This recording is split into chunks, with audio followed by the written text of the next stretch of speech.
Welcome back. Today on Housing Matters, our podcast dedicated to discussing the importance of housing and development in our state. We have a very special guest, Sarah Sturtevant, who I've gotten to know over the past couple of years, is a resident of New Gloucester and a graduate student in public policy analysis at the Muskie School of Public Service. She works with employers, property owners, state and local governments, and public and private organizations to find innovative solutions for Maine's shortage of affordable workforce housing. Sarah's focus is on combining newer technology for automated construction with underutilized buildings near employment centers. Her background includes business management, company, market, and economic analysis, which she leverages to bring together various stakeholders impacted by the housing shortage. Sarah is also involved in a pilot project in Rumford and is a Shaw Innovation Fellow, utilizing her analytical skills to drive progress in these initiatives.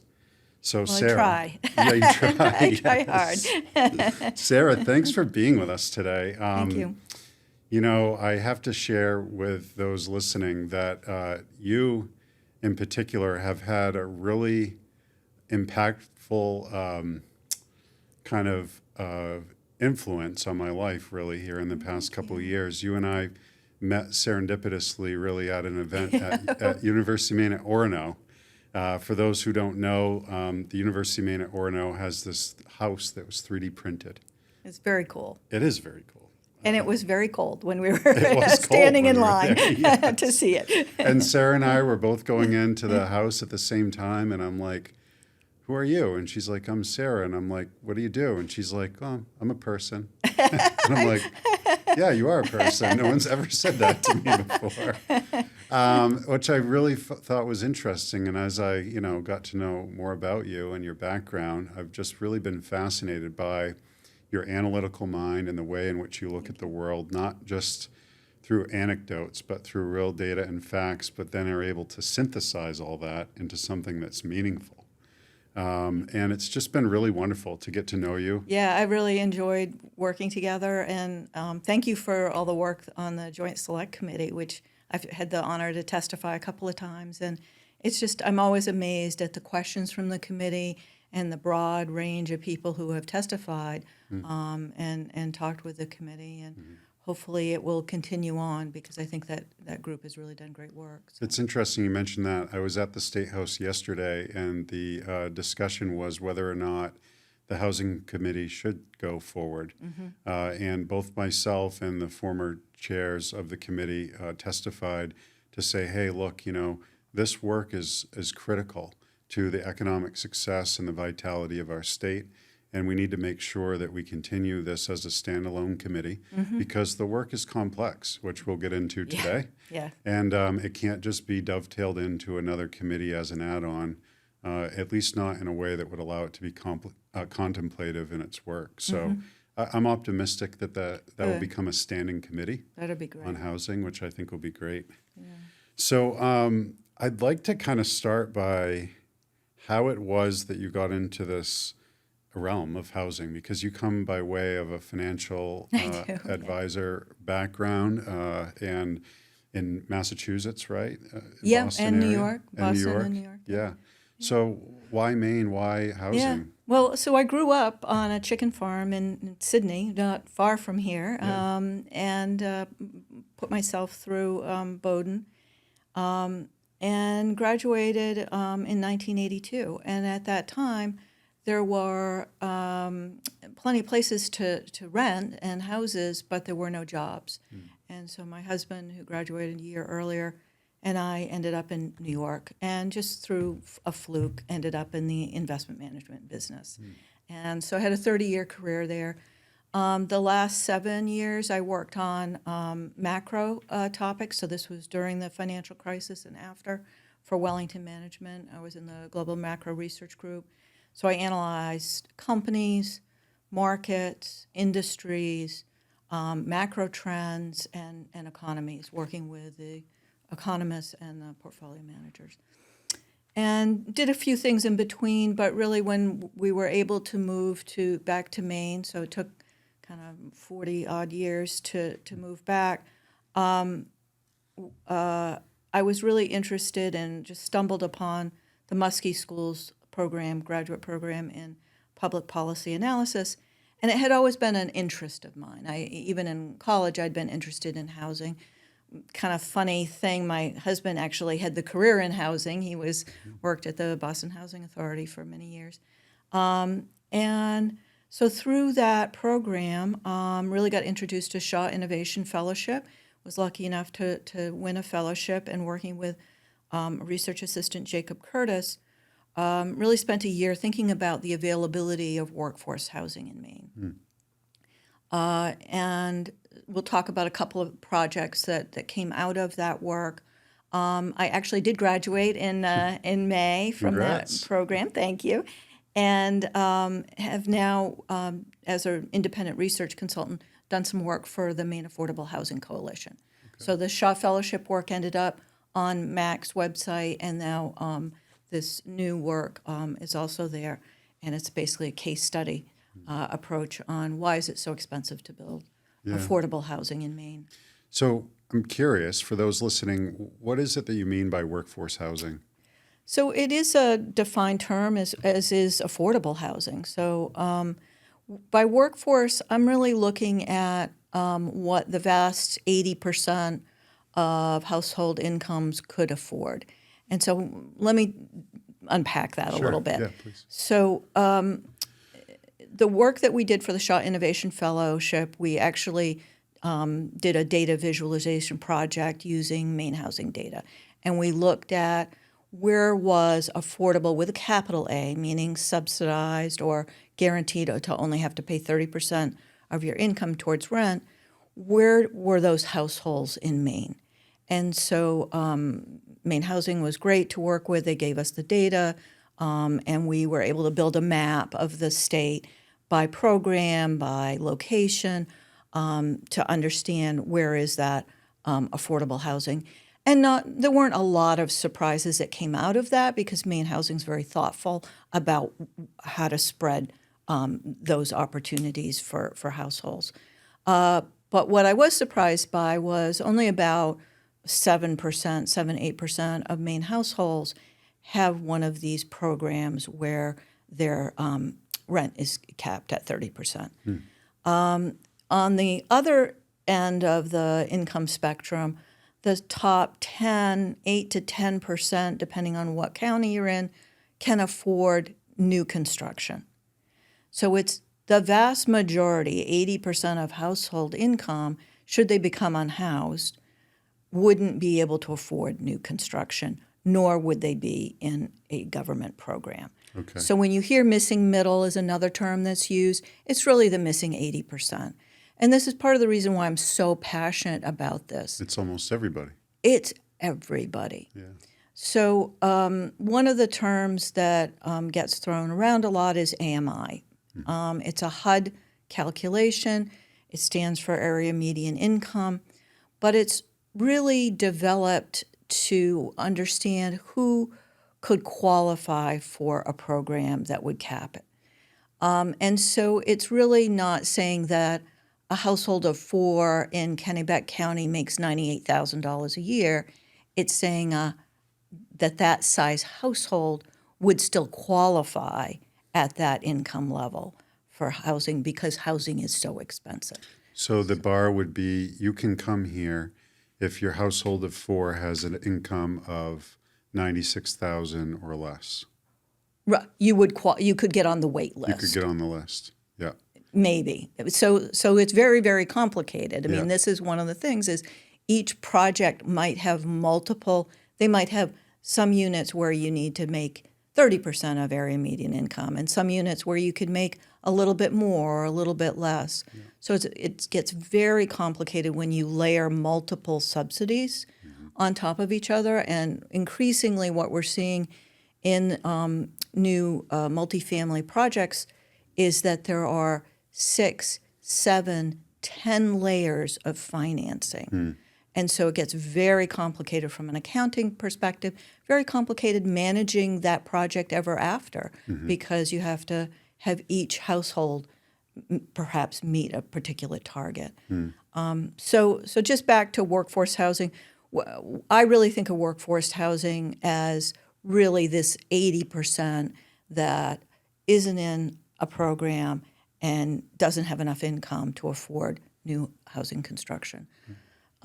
Affordable is also a defined term. It's generally considered to be 30% of your income to housing. I use a capital A affordable, meaning it's a subsidized program that's going to cap at 30%, or a little a affordable. And that's really my focus, is the market-based. With construction costs being so high, when you hear a market rate, that's essentially, while the amenities might not be luxury, the price tag, whether it's for sale or for rent, is probably luxury. It's just really expensive to build. So that's why these 3 case studies, and we published in June on Maine Affordable Housing Coalition's website under research. And we looked at 3 different case studies to kind of understand, let's delve down another layer of why is it so expensive to build? Were there any commonalities? And 3 is just a manageable number. It's obviously not statistically significant or anything. It was 76 units between the 3. But there were 3 different types in 3 different places. So Madison, Maine had 18 units built. They describe them as missing middle. They're in town. They're small apartments, and they are modular. The quality is phenomenal. You would never, looking at them, you would never know that they were built in South Paris, Maine, and shipped to the site. So that was 18 units. There were 49 units built in that we looked at in currently under construction in Rockland, and that's senior housing, and then 9 homes in Waterboro, which is in the southern part of the state near Sanford, and those were first-time buyers. Like 9 single-family homes? 9 single-family homes through that affordable home ownership program. Oh, yeah. The one for the subdivisions? Yes. Yeah. Yep. And so the 3 very different projects, the total costs varied significantly. 2 of the 3 came in actually below what I would consider kind of a baseline.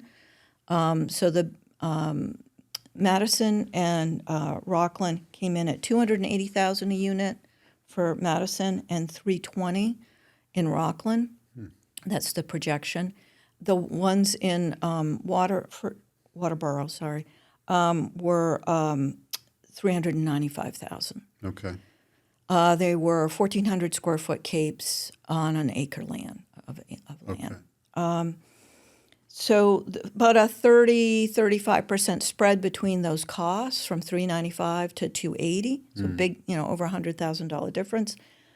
But when you looked at just the hard costs of 2x4s and plywood and insulation, they were within 9% of each other. Really? So they were all right around $250,000. Is the land cost really driving it? It's all of the other costs. And I call them connection costs in the paper. And I've had a little debate as to whether that's a good term. The developers think about soft costs and land costs. I think of it as connection costs. And part of that is I sometimes hear from people, why is it so expensive? Amazon sells a completed house for $50,000. And so why can't I get a $50,000 house? Yeah, why can't I get a $50,000 right, house? Sarah? As a realtor, right? You can sell a lot of those, I know. And, unless you want to live on a flatbed, you actually have to connect it. Yeah. In order to get a mortgage, it has to be permanently affixed. Yeah. So you have to have land. You have to put it on the land. It has to have some sort of foundation. The foundation has to be engineered. There has to be a survey. You have to think about water runoff. So all of these services are expensive. They're required. They're required for good reason, but regulatory creep is an issue, and they're very expensive. So they get this term soft cost gets thrown around. You could basically think of that as like services. So it's all of those non-tangible things that has to happen before you can get a certificate of occupancy for an apartment or a new home. So the soft costs range in these three cases from just under $50,000 in Madison to $100,000 in Waterboro, and Rockland was around $67,000. So there was much more variability in these connection costs, and they were really high. So to just pick $70,000 as a data point, that's 100% of what a full-time minimum wage worker could afford if you took their 30% per month and converted it to a construction budget. And when you say 30% per month, what you mean is that generally speaking, a lender, a bank, will only let you borrow for debt to buy something and finance it. 30% of your income has to cover the payment for that. Right. And it's also thought of as a definition of affordable, is only 30% of your gross income is going to housing. Okay. So let me walk through that. How do you get to $70,000, right? Because we're at $375,000 is what it costs to build, and what is affordable is $70,000. That's like, didn't they make a movie about that, A Bridge Too Far? Yeah, right. So here's the math. It's the theoretical numbers, but they're more or less right. So a minimum wage worker at $14.15 gets paid for 40 hours a week, right? Let's say they can reliably get paid for 40 hours a week. And they work a full 52 weeks a year. So that's also a tough one, right? They never have a week off. So they would need to pay, in order to meet that 30% affordable threshold, their monthly payment would be $730. Wow. So you can't rent an apartment really anywhere. No. In fact, that kind of works out to like $24 a night. You might not even be able to get a tent space in a national park or state park. Yeah. So it's a really low threshold. So when we think about, I think a lot about how can we simplify in order to de-risk, in order to bring down the costs. And I think it's that kind of thought process of perceptions of risk and bringing together public and private. So one of the things that the white paper talked about was, where were there cost surprises, where costs were excessive. And they talked in Madison about the fact that the snow load tables have not been updated for a long time. This is coming out of engineering. There's a board of engineers at the state that sets forth the snow load tables, and they haven't been updated. And if they had been able to use the neighboring county's snow load table, they would have saved $100,000 across those 18 units. I think that this type of information is remarkable because in the realm of making public policy, it sounds great to say, hey, there was 10 million, there was 20 million, there was 100 million put towards housing. But what about saying, well, we put 100 million towards housing vis-a-vis savings by changing a code requirement that reduced the cost that didn't require the cash outlay at all to begin with? That's right. So I think that you take that snow load table example and you do it dozens of times, maybe even hundreds of times, with all types of things to just say, how can we streamline this? Is this the right approach? We don't want anything to be unsafe. We don't want to pollute our lakes and streams. But is there a better way to simplify this process, to take out the risk, because it's very risky to develop property? Can we make it more certain that if you build a certain type of product, certain quality, certain size, certain building type on the growth zone areas within LD 2003, that you get a streamlined or expedited review process? These are all things that could be tackled, but it takes the regulators and the market to come together. And that hasn't been done so far. I think the climate change effort really gives us a roadmap on how to tackle these wickedly complex, multi-party types of topics. And so the climate committee has 11 senior executive branch people on it. And I would love to see that type of thing along with legislative folks and market folks. I would like to see that kind of committee really tackle some of these issues to see, is there something at DEP that could be done, for example? The lead times are long. I've heard they want even longer. It's a 6-month review process. There's a lot of money that's been spent to get to that review. And then when it's lengthened, you've got all those carrying costs on the land for a developer. So it's very expensive. Delays like that are very expensive to the total cost of construction. I think it's really fascinating because you've been able to put a point on an issue which, to the majority of the public that's not living in this realm each day, is not necessarily familiar with all of these things, right? And then what is the default response? Rent's too dang high, like we're going to have the rent's too dang high candidate running for office or whatever, right? Like championing, but the rent has to be at that rate to support the requirements that were put in place by the government to say you have to do, thou shalt do this, and it's mandated. And I'm not suggesting there weren't good intentions behind those things, but the reality is they drive up costs. I mean, you've just illustrated that. Right.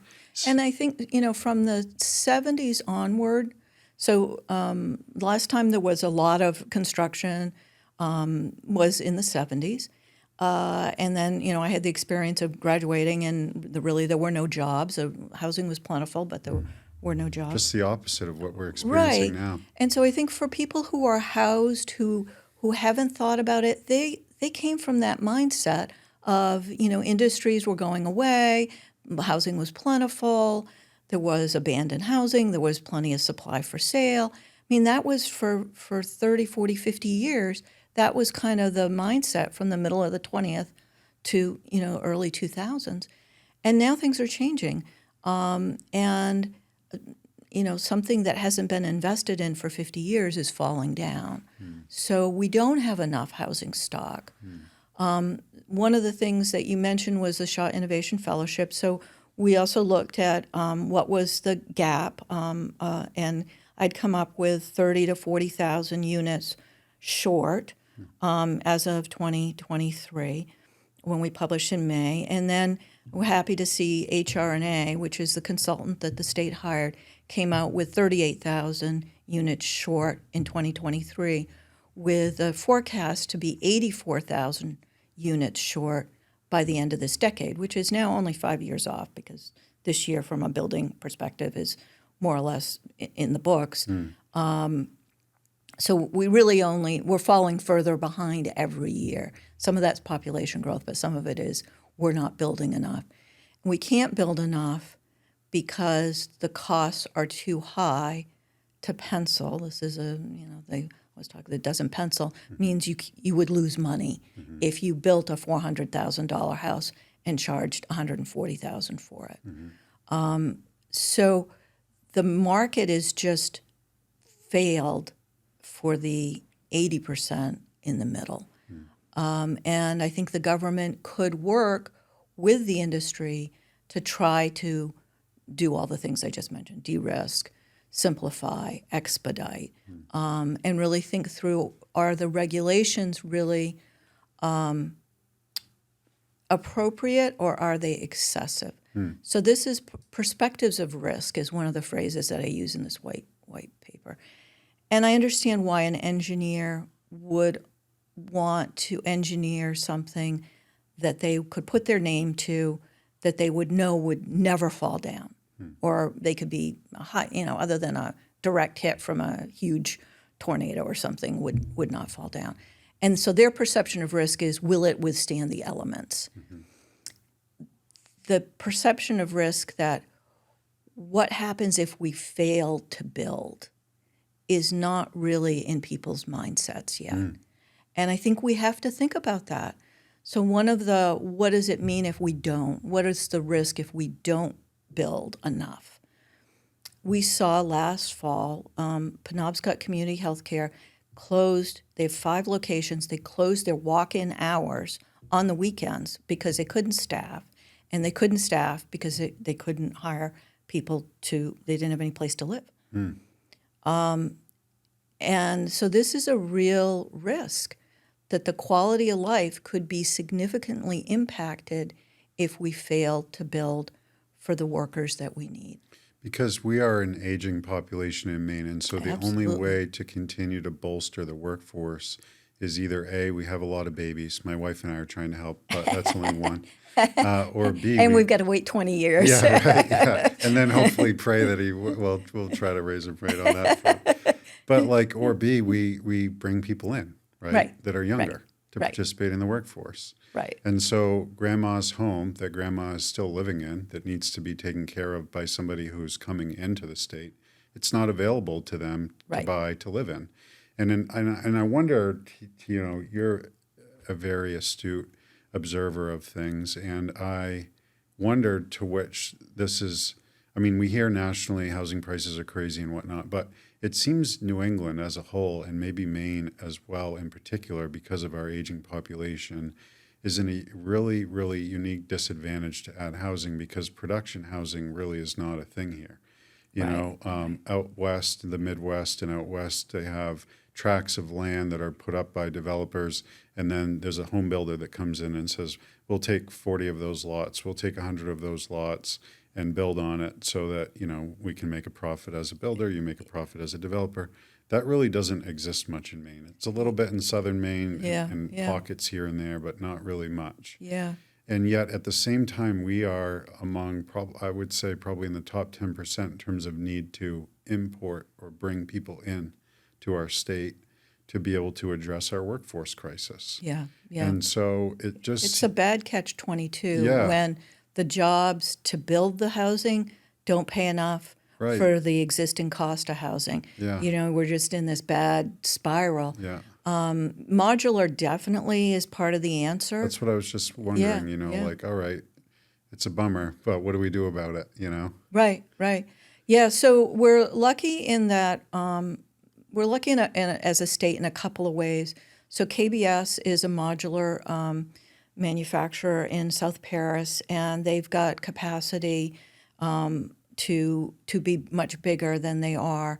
And right now it's very one of these and one of those and two of these. And so there's no streamlining really because nobody's coming in with I need 300 of these homes, as you were just alluding to.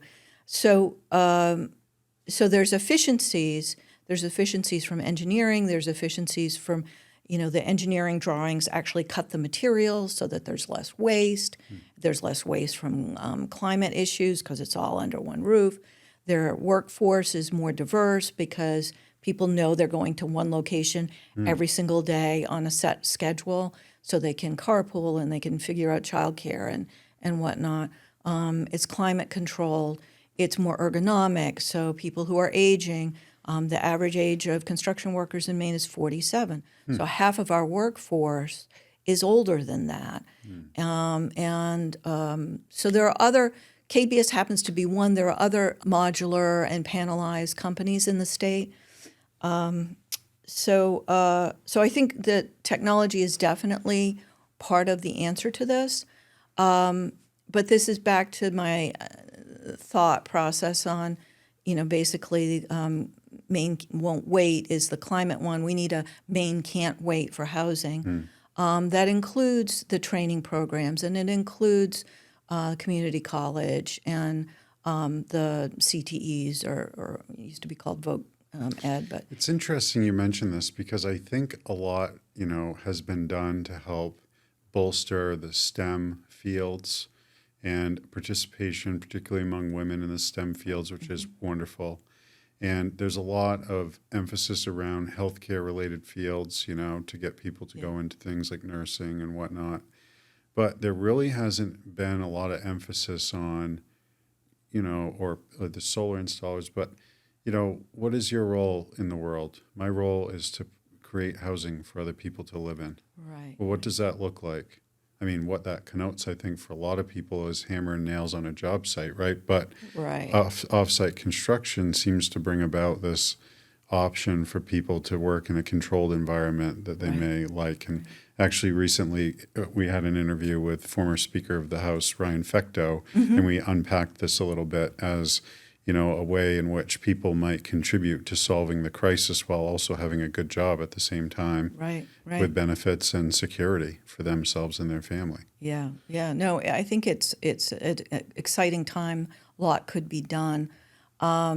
But right now, the reality is there are wait lists for electrician programs at CTEs. Yeah. Why is there a wait list when we're desperate for electricians? Yeah. It's that sort of thing that gets back to let's work together to kind of roll, unpeel the onion, if you will. Like how can we utilize the existing CTE infrastructure to not have a wait list? Can we run a second shift? Can we run a weekend program? Can we run a summer program?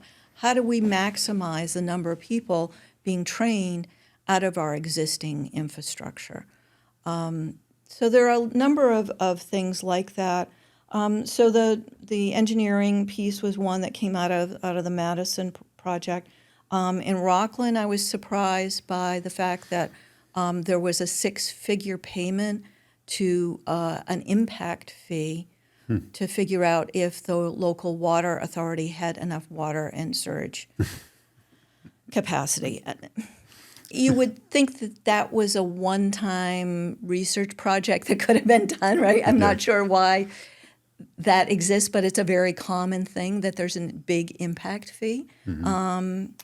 And in Waterboro, they were able to build these houses for $395,000, which is considered actually pretty low for that area. Was that the price to the end user or before they applied the resources from the... Good question. So that is before the subsidy. There's a $70,000 forgivable loan that reduced the cost to the home buyer by $70,000. So realistically, without that program, did all 3 projects have some kind of subsidy? Yes. Okay. And that subsidy ranged from like... So it's hard to put a number on it, and they didn't always disclose the numbers. Oh, yeah, okay. So I know in Waterboro it was $70,000 per home. Yeah. I don't know, there are 6 layers in the capital stack in Rockland, so I can't tell you what the total subsidy per unit is. And then in Madison, they had an interest-only loan from the state. Is it safe to say none of these would have, quote unquote, penciled without? Oh yeah. They would not have been built without that subsidy. So I'm fascinated by Madison because you mentioned the Rumford pilot project. It's one of the same developers is involved. So Madison's an LLC between Sam Height, Brian Eng, and Kara Wilbur. And Kara's the person. Dooryard is her company. That's doing the 4 townhomes in Rumford. So in Madison, the $280,000 per unit is really low. That may not sound low, but that's a really low construction cost. Yeah, I'm sure there's a lot of people out there that are like, I can't afford $280,000. Right.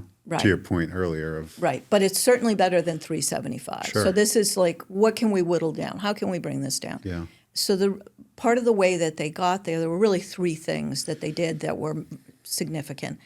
The first is it was modular. So they knew what the costs were going to be. It was added certainty. They were able to build it during off-season. So it started in late fall, I think, I forget, October, November. That's an interesting point because we also, in addition to our age and all this stuff, suffer from a shorter work season too, right? Right. Yeah.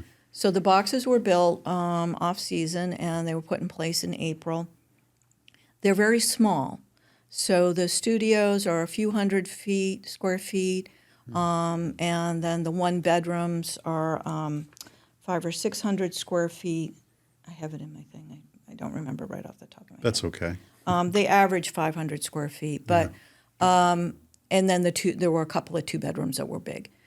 And so if these had been HUD-built homes that had to meet Section 8 quality standards, they would not have been able to be that small.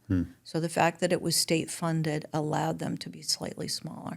So this will be a good test case. It appears from talking to the developer that people are fine with a smaller space that they can afford versus, Yeah, it's- theoretically larger one that doesn't get built. Yeah, right. I mean, it's the difference between being homeless or not for some people, right? Right, Or right. living Or on driving someone's long couch distance. or Yeah, yeah. That's interesting. Yeah. And then in Waterboro, the big cost savings was that they didn't have to build a road. So in Waterboro, it's $1,300 per linear foot to build a road to town standards. So 100 feet of road frontage, which is a very common requirement by town, would add $130,000. So that $395,000 house would have been $525,000 if they had to put in a road. Wow. So roads are really expensive. I think we really have to question, with all of these, what I call connection costs, I think it's time to reevaluate, is that DEP requirement to have a runoff pond that then requires an HOA because they have to inspect it and manage it in perpetuity, is that really the household's expense?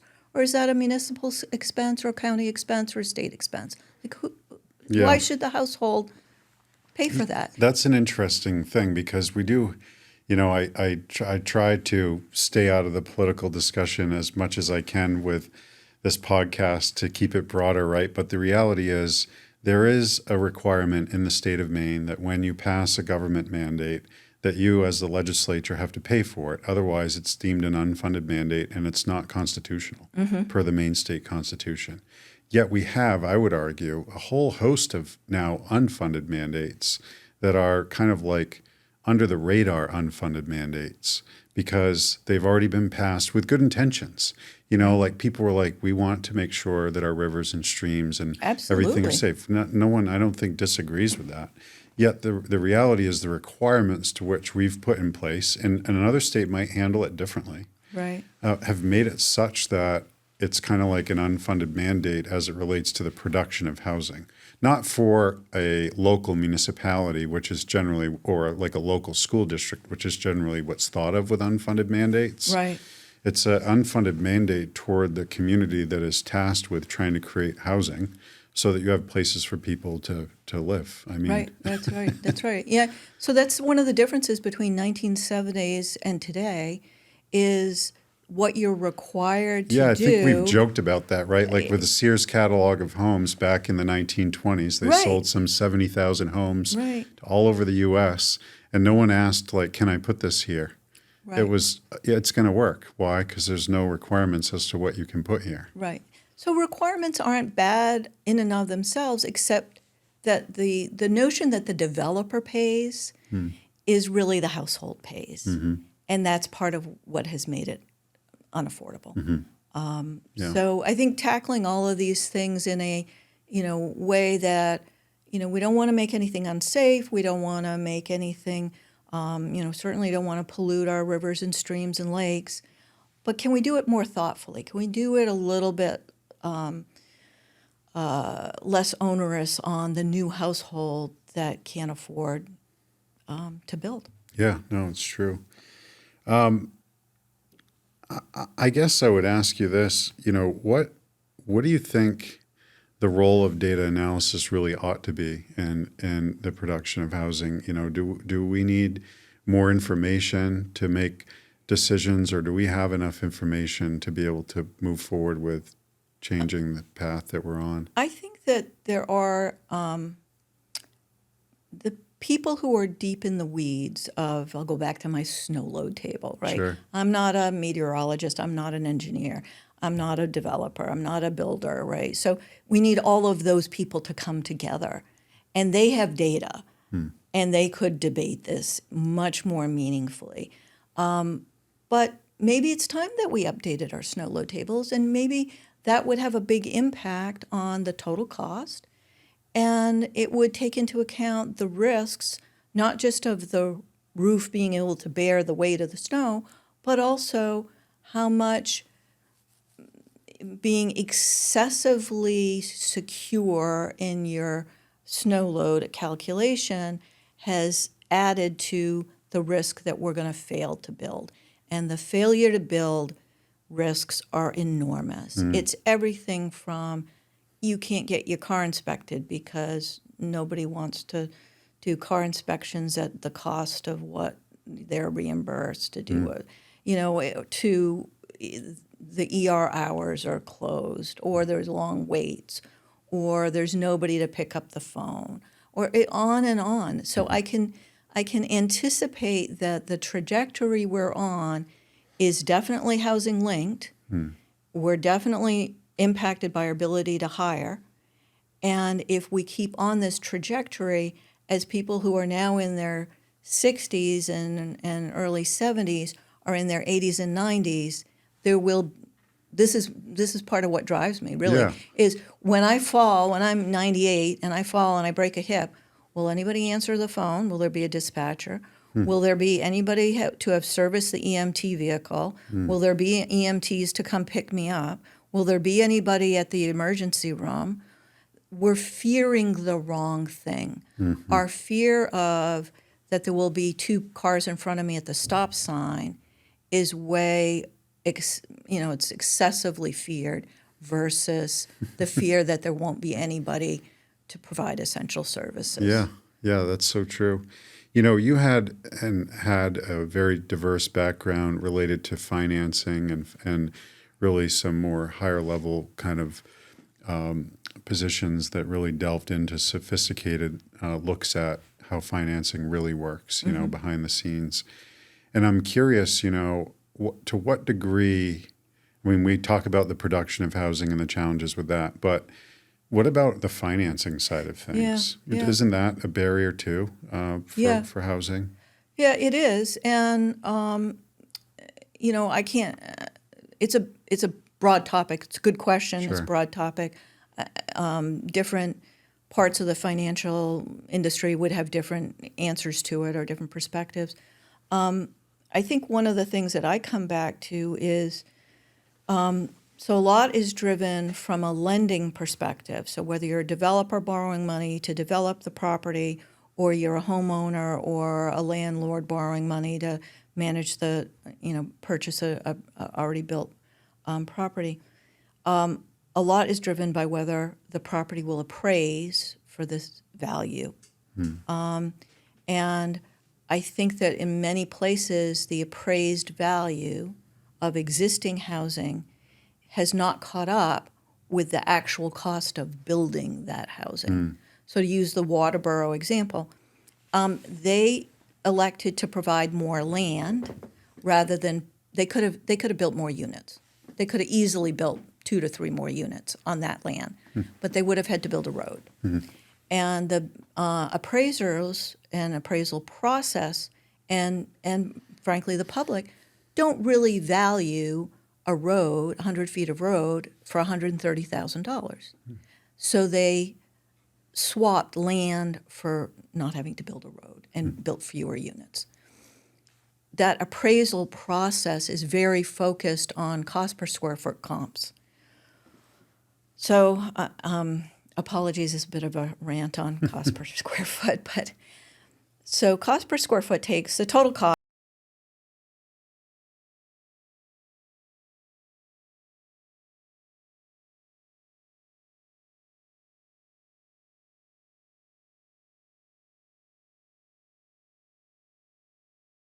the industry to build big units. Because if you have something that costs $250,000 hard costs, right, which we saw in my little case study thing, that was sort of the hard cost, and that wasn't the total cost, but it was pretty consistently hard cost. And you divide by 2,000 square feet, you're going to come up with a lower number than if you divide by 500 square feet. Now, the reality is that the small units could house more families for the same dollars, but it looked like it was significantly more expensive on a square foot basis. Sure. So our appraisal process is looking at square foot comps, not adjusting enough, in my opinion, for the size of the units. And that's why you speak often in terms of unit cost versus Right. square foot cost. Right. Yeah. Right. I don't like square foot cost because it unduly penalizes the very thing that we need to build more of. Yeah. So our household size is small. We're one of the smallest household size states in the country. So for all households, there are a little bit more than 2 people per household, 2.3 people per household. For renting households, there are less than 2 people per household. So yes, there are renting families who need 5, 6, 7, 8 bedrooms. There are big families out there, but overall, on average, we have a lot of 1 and 2 people households, and they would be happy in a small house, but they won't appraise. Right. So the Patco is the developer in Waterboro, and they said they won't build below 1,000 square feet. They could, but they won't because they won't build a 2-bedroom or less than 1,000 square feet because it won't appraise. It's really interesting that you mention that because I think one of the biggest things that I've learned from you in our relationship together is, as it relates to development, begin with the end in mind in Yeah. a sense of what is the area able to actually afford, and then make what that area can afford. Right. To attract the broadest audience and help the most people, right? And I think that that's kind of an interesting approach because it's not normally done that way. It's like, well, my spreadsheet says this, and I know I can get a loan for that, so that's what I'm going to go do. Well, and it takes what it takes. And whoever is can like, take it at the end Yeah. will be the winner, and everybody else, too bad. Well, and honestly, there's been so much demand that the builders are full. They're full up with what projects they can, whether they're high end or they're, subsidized or They affordable. don't have time to be idealistic. They haven't had to do that.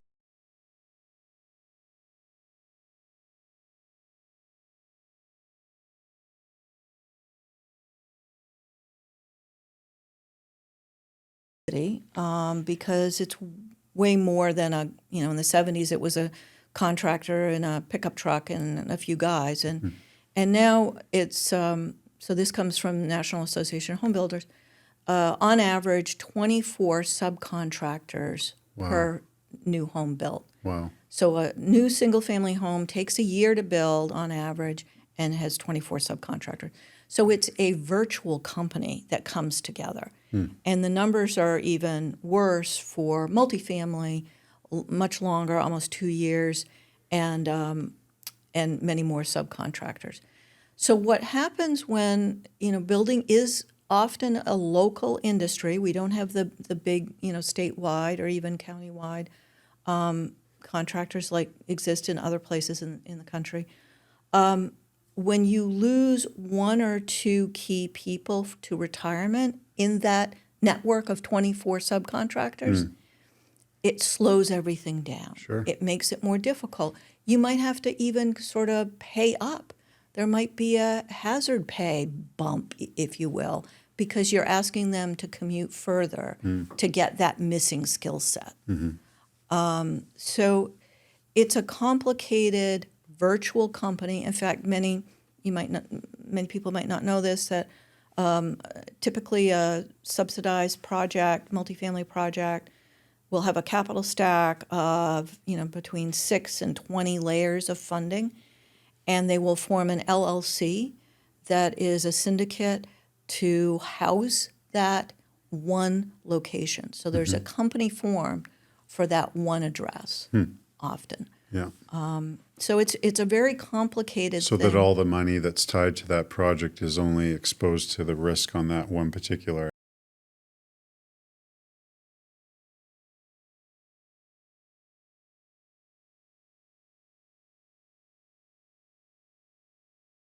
Really kind of at the core of what people have nostalgically thought of as the American dream, which is home ownership, the Yes. house with the white picket fence and the dog and the whatever, and obviously things change over time and what people's perceptions of that American dream are probably shifting. But I mean, are we moving to a nation of renters? Is that the only thing that is going to be financially viable?